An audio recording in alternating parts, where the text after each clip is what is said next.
আচ্ছা, তো এখন আমরা দেখব ইকুইভ্যালেন্ট সেট। ইকুইভ্যালেন্ট সেট অথবা সেটের সমতা।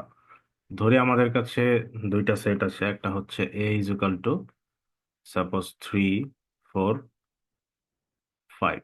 ধরলাম আর একটা সেট আছে বি ইজ ইকাল টু 5 6।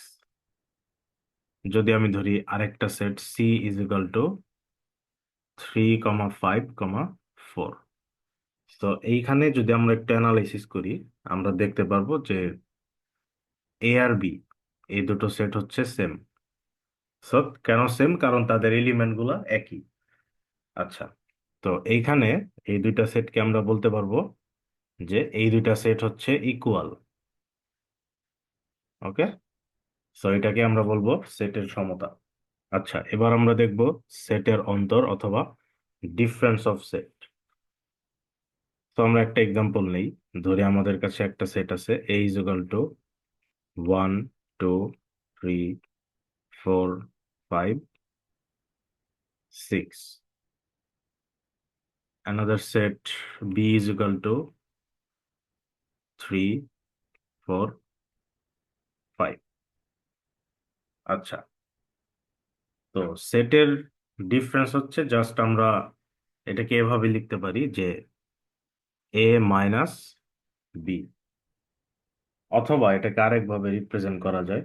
সেটা হচ্ছে, তো আমরা যদি এখানে খেয়াল করি যে এ মাইনাস বি, সেটা আমাদের কি হবে?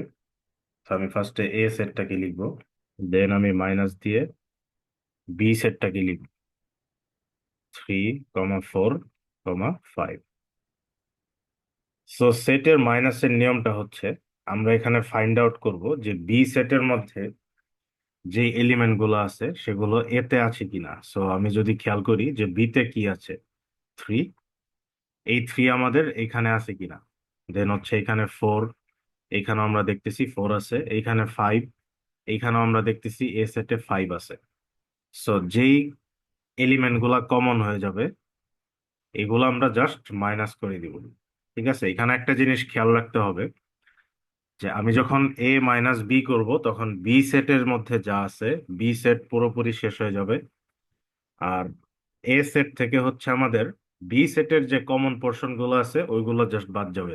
সো আমাদের আনসারটা হবে 1 2 6।